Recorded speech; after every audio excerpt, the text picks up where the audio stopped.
State news time के खास मुलाकात कार्यक्रम में आप सभी का एक बार फिर स्वागत है। आपको बताना चाहेंगे कि इस वक्त हम मौजूद हैं राजधानी लखनऊ से 15 किलोमीटर आगे। आपको बता दें मलियाबाद पड़ता है और रहीमाबाद के बीच में एक तरोना गांव है। हमारे साथ मौजूद हैं 19 साल सेना में अपनी सेवा देकर यहाँ पे आए हैं गांव में, और अभी ये अक्टूबर में रिटायर हुए हैं और गांव में पहुँचे हैं। नौशाद अली जी हैं। आपको बताना चाहेंगे कि 19 साल इन्होंने पूरे देश में रहकर सेवा की है देशवासियों की एक सैनिक के रूप में, और इनसे ज़्यादा जानकारी लेते हैं और गांव की स्थिति को देखकर इनका ये फैसला है कि ये चुनाव में उतरना चाहते हैं, प्रधान के रूप में ये गांव की अब सेवा करना चाहते हैं। ज़्यादा जानकारी उन्हीं से लेते हैं और उनसे पूछते हैं कि क्या कहना चाहते हैं वो। सबसे पहले हमारे चैनल में आपका स्वागत है जी। बहुत बहुत शुक्रिया।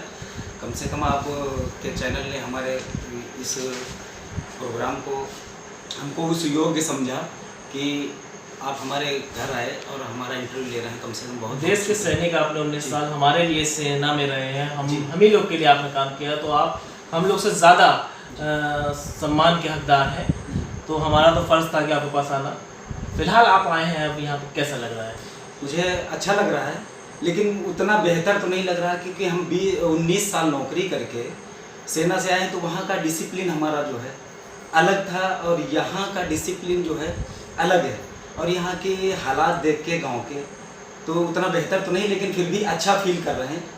और एक परिवार छूटा हमारा, सेना जो है एक हमारा परिवार की तरह होता है, उसको छूटने पे थोड़ा तकलीफ़ तो महसूस होती है, लेकिन फिर भी अब गांव में आए हैं तो हमने फैसला ये लिया कि एक बार देश की सेवा तो हो चुकी है, अब थोड़ा गाँव की सेवा करके देखते हैं। कोशिश यही है हमारी। आपने ये फैसला क्यों लिया? क्या ऐसी फैसला इसलिए लिया हमने कि हम जब गांव में आए, छुट्टी आते थे बीच में, लीव जब आए तो देखा कि इस गांव के हालात ऐसे हैं कि हमारा ये गांव बिल्कुल हाईवे से टच है। पीछे रहीमाबाद रेलवे स्टेशन है, एक तरफ हमारा माल हाईवे है, एक तरफ दिल्ली और लखनऊ हाईवे है। उस बीच में होते हुए भी इस गाँव के रास्ते और पानी और बिजली की वो सुविधाएं नहीं है जो होनी चाहिए थी। तो हमने देखा कि रास्तों के हालात ये हैं कि अगर उस बीच में कोई गेस्ट आ जाए तो उसको 10 बार सोचना पड़ता था कि हम तरोना गांव जा रहे हैं। फ़ोन से ही बता देता था कि अगले बार प्रोग्राम करते हैं भैया आने के लिए, रास्तों की वजह से। तो रास्ते इतने ख़राब थे कि हम लोग सोच ही नहीं सकते। तो वो माहौल हमको पसंद नहीं है, तो हमने सोचा कि एक बार देखते हैं, हम शायद देश की सेवा करके आए हैं तो अपने इस गांव की सेवा करके देखते, शायद खरे उतर सकते हैं। और उम्मीद हम यही करते हैं कि अच्छे से अच्छी सेवा जो है इस गांव को दे सकें। वैसे मूड तो नहीं था शुरुआत में, जब हम सेना में थे कि चुनाव लड़ेंगे, कभी सोचा ही नहीं था। लेकिन गांव के अंदर आने के बाद देखा हमने कि हालात ऐसे बदले हुए, भ्रष्टाचार इतनी घुसी हुई है कि अब हम नाम तो नहीं ले सकते कि कौन भ्रष्ट है, लेकिन हमारी कोशिश ये है कि अगर हम देश की भ्रष्टाचार नहीं खत्म कर सकते तो अपने गांव की तो कोशिश कर सकते हैं कि हमारी भ्रष्टाचार गांव की खत्म हो। और दूसरी चीज़ हम ये जानना चाहेंगे कि आपने 19 साल सेना में दिए हैं जी। वहाँ का डिसिप्लिन से आप लोग तो रहते ही हैं जी, लेकिन गांव में यहाँ पे राजनीति काफ़ी है जी। तो कैसे आप झेल पाएंगे? नहीं, वो तो देखो, हम हमारे फौज के अंदर एक ये है कि जब एक रिक्रूट भर्ती होता है तो वो सिविल से जाता है, तो वो अपने माहौल में उसको हमारे उस्ताद ढालते हैं ऐसे कि वो फिर एक सोल्जर्स बनता है। 9 महीने ट्रेनिंग होने के बाद वो सोल्जर्स तैयार होता है। तो अगर हम सेना से डिसिप्लिन के अंदर रह के आए हैं और यहाँ की राजनीति, ये राजनीति चाहे जो भी हो, एक देश का सोल्जर्स जो होता है वो हर माहौल में रह के आता है।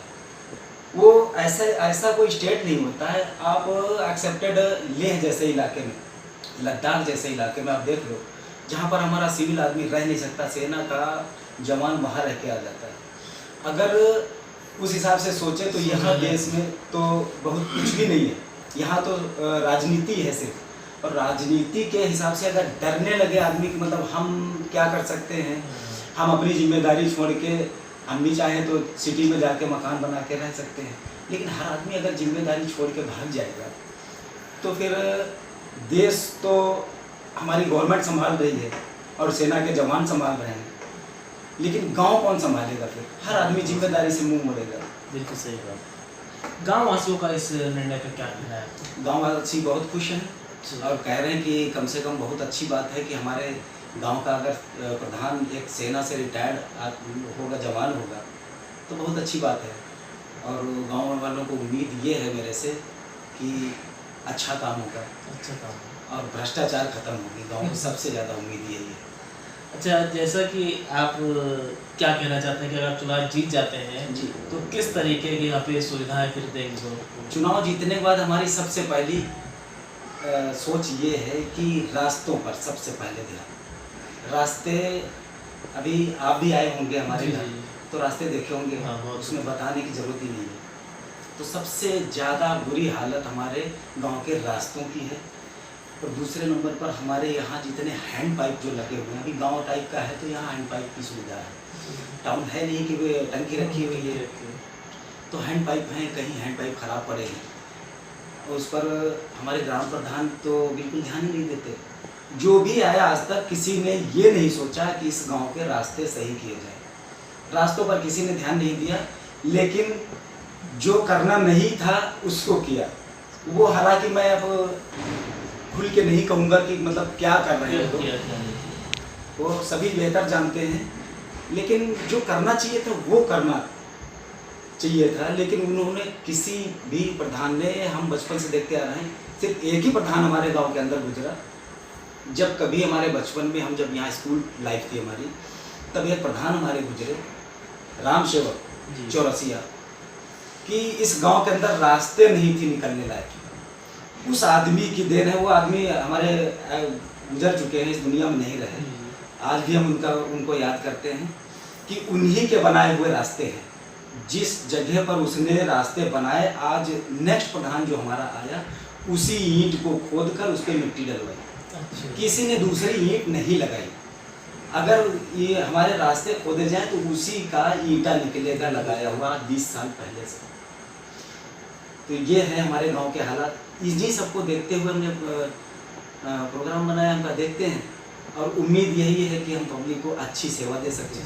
और प्रधान का मतलब यही होता है, पब्लिक सर्वेंट होता है प्रधान। बिल्कुल बिल्कुल पब्लिक सर्वेंट होता है प्रधान। प्रधान का मकसद, प्रधान की एसओपी, अगर अभी हमारे मौजूदा प्रधान से या जो रह चुके हैं उनसे प्रधान की एसओपी पूछी जाए कि एसओपी क्या है, मतलब आपका मेन मुद्दा क्या है, आपकी ड्यूटी क्या है, तो किसी को नहीं पता है प्रधान की ड्यूटी।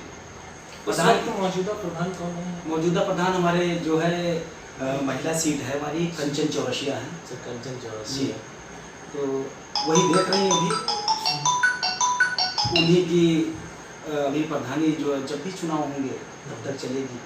और हालात तो इतने बुरे हैं कि हम अपने जो है बयान नहीं कर सकते।